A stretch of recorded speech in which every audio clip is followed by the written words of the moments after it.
Quarterback is clearly a big need, but if Boston College wants to find success in 2026, they have to make bigger splashes at linebacker, defensive end, and offensive lineman in the transfer portal.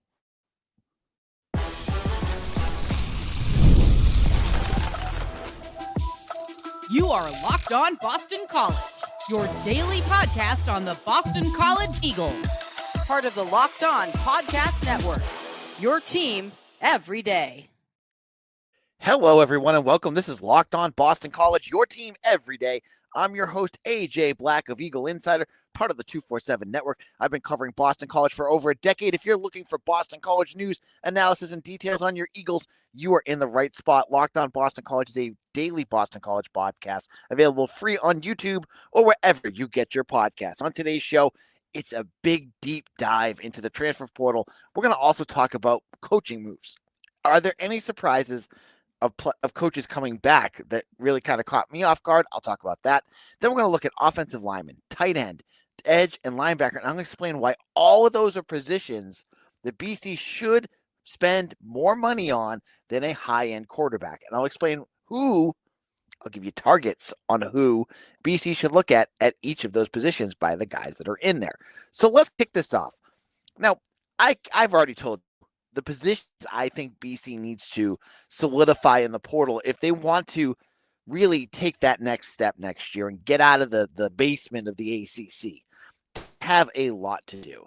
And the news that keeps buzzing is about quarterback, that they need to go out and get a good quarterback. Well, I think there's other positions that they need to really hit harder because there are gaps at other spots on their roster that if they miss on, their season is already going to be a major problem before it even starts. Now, I'm saying you still need to get a good quarterback, but maybe instead of spending a lot for a guy maybe like Deuce Knight who comes in a little, maybe if he comes in and spending a lot on him, maybe you go out and get, my pick, if you want to know, is Jaden Craig from Harvard. I think he's the best fit for BC, and hopefully he would be a little bit cheaper. Regardless, this is BC.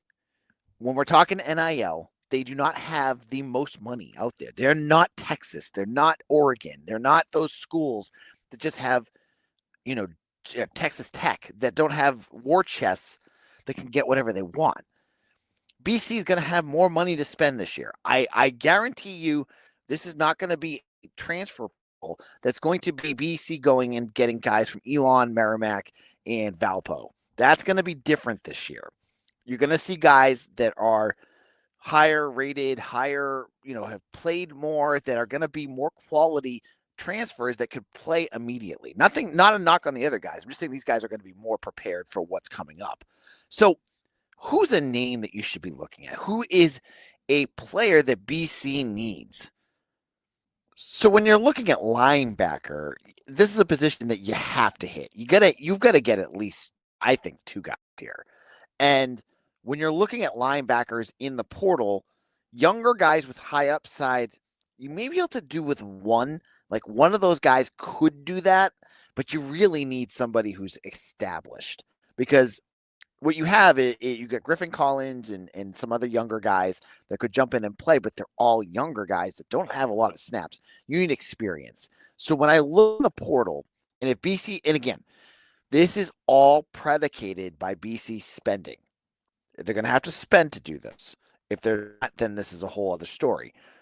The linebacker that caught my eye that would really fit a huge need for BC is Darius Snow, who came from Michigan State. Now, Darius Snow, 232 snaps, played every game this season, and he's played over 1,168 snaps over 5 years at Michigan State. Last year he had a defensive grade of 75.2. 2 years ago, he had one of 77.1. His grades are really good. He had a really miserable first year where he had 15 missed tackles, but he's had 3 total since. You look at his tackling the last 3 years, 89.3 on Pro Football Focus, 81.8 the year before. This is the kind of guy you need. He, in terms of size, he's 6'1", 230. Like, perfect fit for you. A established defensive back. A linebacker that, do what you need there. Now, in terms of other players, the other piece I look at is who are guys that Kenyatta Watson's going to know. Because you don't have a coach that's going to know a ton of guys. Maybe there's a Bama guy out there that comes out later that he knew when he was out of Alabama. But mostly, the guys you're going to need to connect with are the ones that Kenyatta Watson knows. And there's one name that popped up for me in terms of like guys that are from that area, and that's Jamal Anderson of Clemson. Jamal Anderson is not the most, he doesn't have a ton of snaps, put 177 snaps, but he's going on his 4th year. Again, a little bit more established, a guy that is from, he's a bigger linebacker, 6'3", 225. I believe he's from Georgia as well. So he's someone that maybe, when you think Kenyatta Watson, you're thinking that Georgia area. He's one that could look that way. Now, he could be one, and I'm not sure, his Pro Football Focus grade this year was pretty good. It was 63.3, but, he had a 74.48 grade against LSU, a 71.1 grade against Georgia Tech, and he played 1 snap against Syracuse. A decent choice. That could be someone you look at. If you want to say you go with, an established guy and then a younger guy that's a little bit more established, with a huge upside, Travion Wallace is another Georgia kid that played at Arkansas this last year. He's one of the top linebackers in that class. He's from Georgia as well. There's a good chance that he knows Kenyatta Watson. So these are names that you need to look for, because there's no way BC is going in next year with the linebacking group that they have. You need the established guys. That's why I said Snow would be a huge one, because you could bring in a guy that's got, he's got more snaps than anyone you had, probably other than Owen McGowan, who probably had about 5 million snaps last year. But he has more snaps than anyone else that you had last year. So that's an established guy. Darius Snow is one I would really look for. Now, when you go to the edge, this is another position that they have to hit on. This is bigger than getting a top-notch quarterback to me. Getting linebackers, you need them. You have to. It's way more important right now than a top-notch quarterback. An edge rusher that can actually get to the quarterback is the second one that you really need to hit on. And that name, this is the position where I would say you need to spend. You need to spend here, because you need somebody who can get at the quarterback. And someone just entered that I said, there's your guy right there. Get him. Spend the money. Get him to BC. I think it's a tough one to sell. This is one. The other guys that I mentioned in that last segment are guys that you could probably have a chance. This one, I look at him and go, unless BC has some hidden weapon under their belt, this is going to be a tough one to get. And that is Tyler Thompson at UNC. He's from North Carolina, and I think he's on his 4th year at UNC. He had an 85 Pro Football Focus grade this last year and had 7.5 sacks. There's your Donovan Azaraku kind of clone that you need. He's bigger. He's shown that he can get to the quarterback. This guy right here is an absolute slam dunk. If there's one player that you could go out and could change the face of your defense, Tyler Thompson of UNC would be that guy. Everyone's going to want them. You're going to have to spend a lot to get him here. But if you could get him, you put him on that defensive end, all of a sudden you have your edge rusher. Your defense all of a sudden will be enormously better. That was a huge issue for you last year. Then you'd have a top-end edge rusher that could really carry your defense. So, yeah, getting a guy that can throw the ball up and down the field is great, but if you're not doing anything on defense, none of this matters. So Tyler Thompson, that could be the guy. That's the kind of guy Kenyatta Watson needs to open up the checkbook and get him here, because he could be a game changer on defense.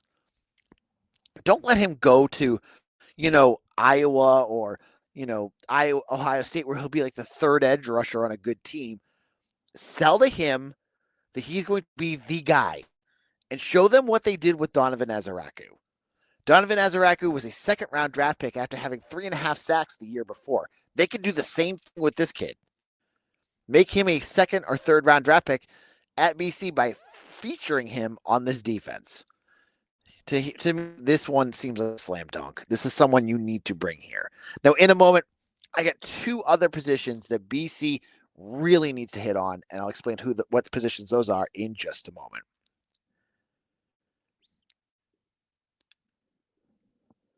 Ever feel like your money just disappears each month? I do. It happens fast. A few subscriptions here, an impulse buy there, and suddenly the numbers in your bank account, they don't match the number in your head. Rocket Money helps you get clarity, track every dollar, and stay in control of your finances, because managing your money shouldn't feel like a second. Rocket Money does the heavy lifting for you so you can save money and stress less. Rocket Money helped me find subscriptions I forgot I was paying for and helped me clean those up quickly. Seeing all that spending in one dashboard makes it easy to understand where all my money is going. I go out to dinner a lot. Rocket Money showed me how much I was spending so I could make wiser choices and save more money with my family. It made a big difference. So take control of your finances and cancel your unwanted subscriptions with Rocket Money. Go to rocketmoney.com/lockedon today. That's rocketmoney.com/lockedon. rocketmoney.com/lockedon.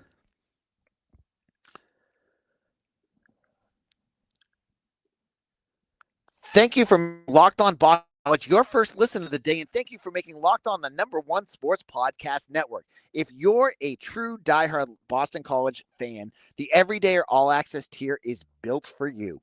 You'll get one-on-one text access with me, AJ. You'll love it. I've been talking up a storm with my subtexters all week. You get an exclusive newsletter, all access episodes. I'm going to do another one after the show today. You're going to not want to miss that. And a 15% discount to the Locked On merch store.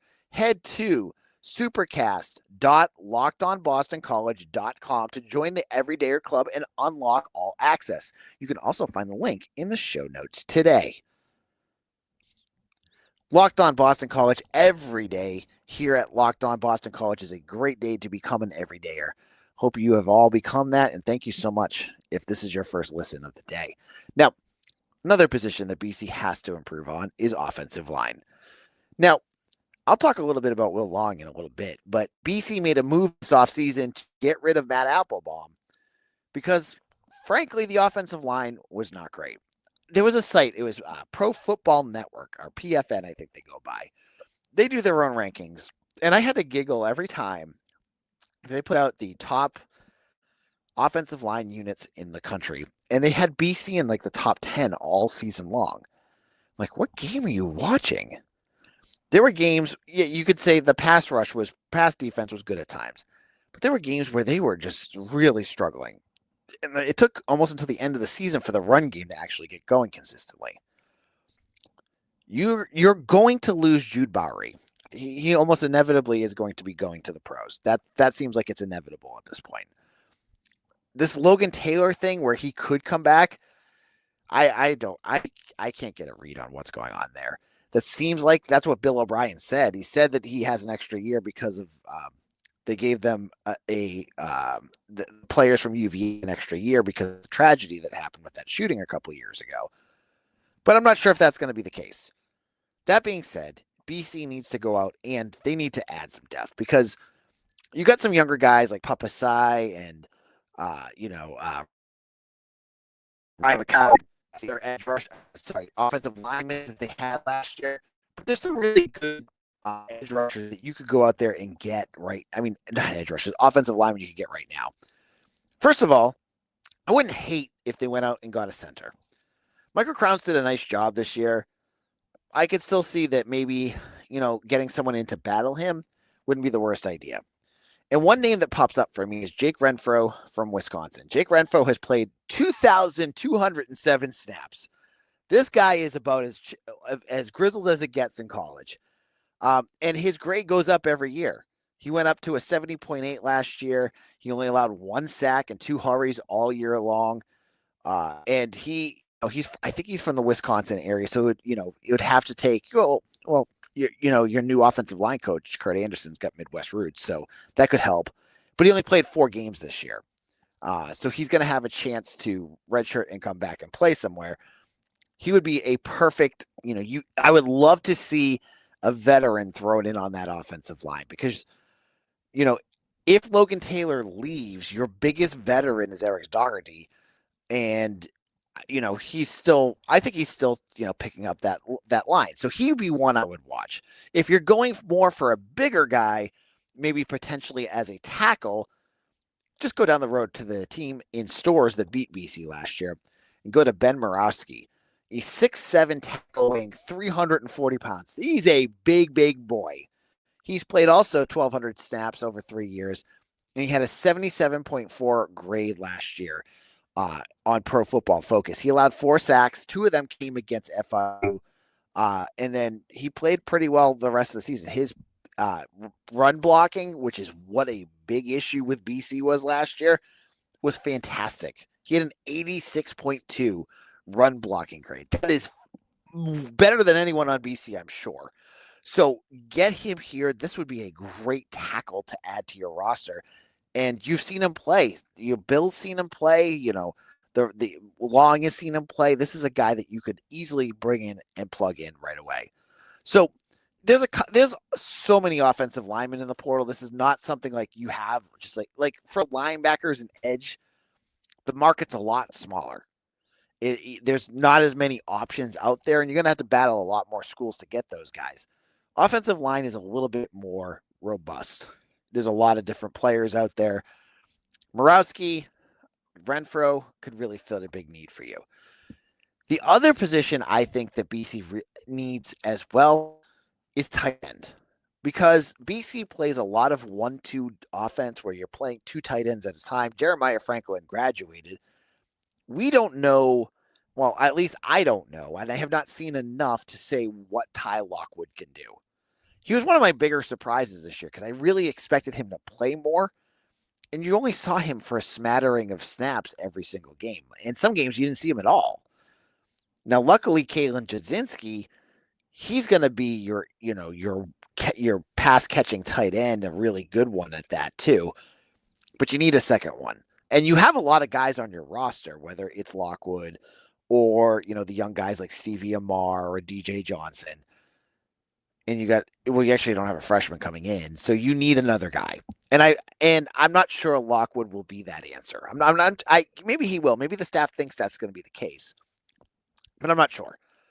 One name that pops out is in the Ivy League, and as I said at the beginning, Jaden Craig would be my choice. And if you want to get Jaden Craig in here, I'm sure some Ivy guys will come in, and they're not all bad. There's some really good ones out here. One guy that I would love to see here is Chris Corbo out of Dartmouth. This is a 6'5" tight end who had a grade of 85.6 last year. And he had, I think, 45 receptions for 516 yards and 4 touchdowns. He's got 13 career touchdowns. He's played 100. I'm trying to find his snap count. His snap count was pretty high, too. He's played 1,000 snaps, over 1,000 snaps. So he's played a ton too. This would be a great fit. I think, yes, he's an Ivy League guy, but he's done. This is not like an Ivy League guy that you're hoping is going to develop. This is an Ivy League guy that's done a lot.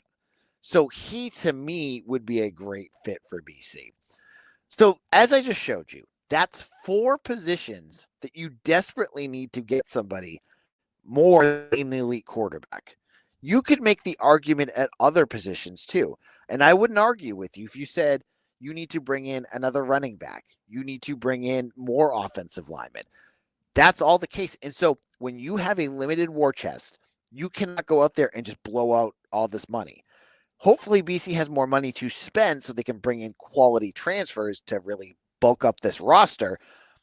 But these are the positions they have to prioritize. They cannot miss on these. I would say tight ends probably a little bit the furthest, but those other 3, linebackers, edge, and offensive line, you got to hit those. You got to do well in the transfer portal because next season's outcome is all going to be dependent on it.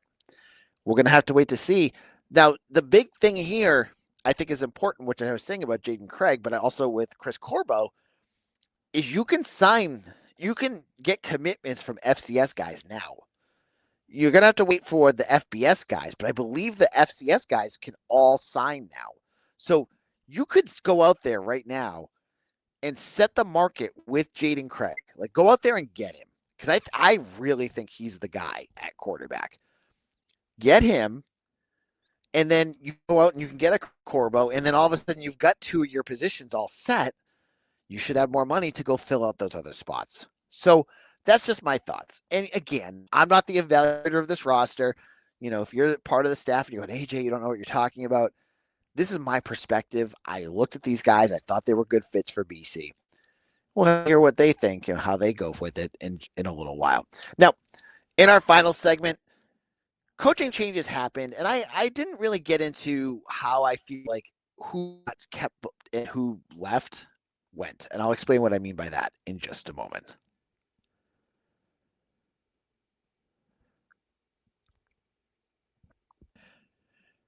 The holidays always show up faster than we expect, and if you're still putting together gifts, last-minute decor, or getting your home ready for guests, Wayfair has got you covered. Whether you need a quick room refresh, new bedding, or those final season touches, Wayfair makes it easy to get what you need fast.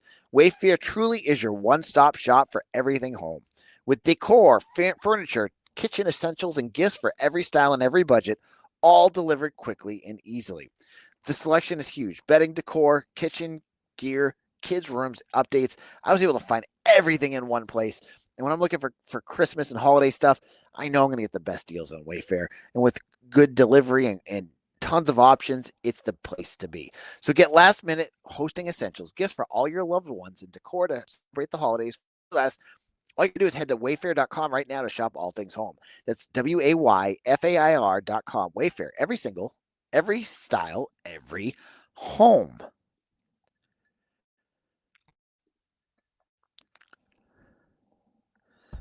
Locked on Boston College, AJ Black here, and we're wrapping things up on our Thursday episode. On tomorrow, getting ready for the weekend, we'll have more news and all the details on the transfer portal as things continue to develop for BC, and maybe more coaching news. We're still waiting on the defensive coordinator position. See if they have someone. Seems like a perfect time for a Thursday or a Friday news dump. Maybe we'll get that. Am I surprised by the moves that BC made in the coaching carousel? Yes, to an extent. Now, you had to know that defensive coordinator Tim Lewis was going to go.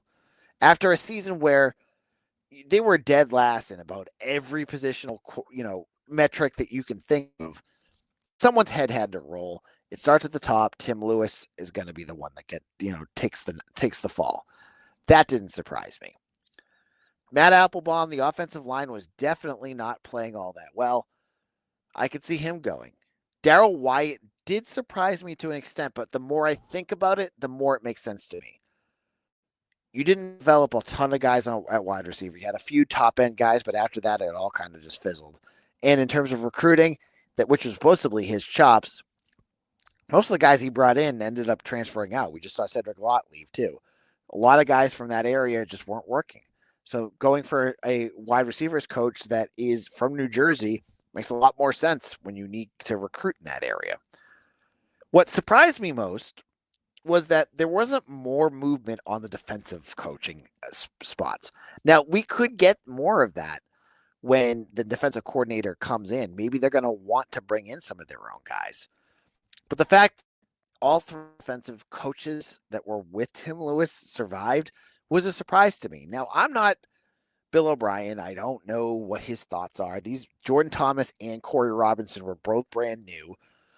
Maybe you want to give them more of a chance, but like linebacker, Dan O'Brien, the linebackers were a bit of a mess.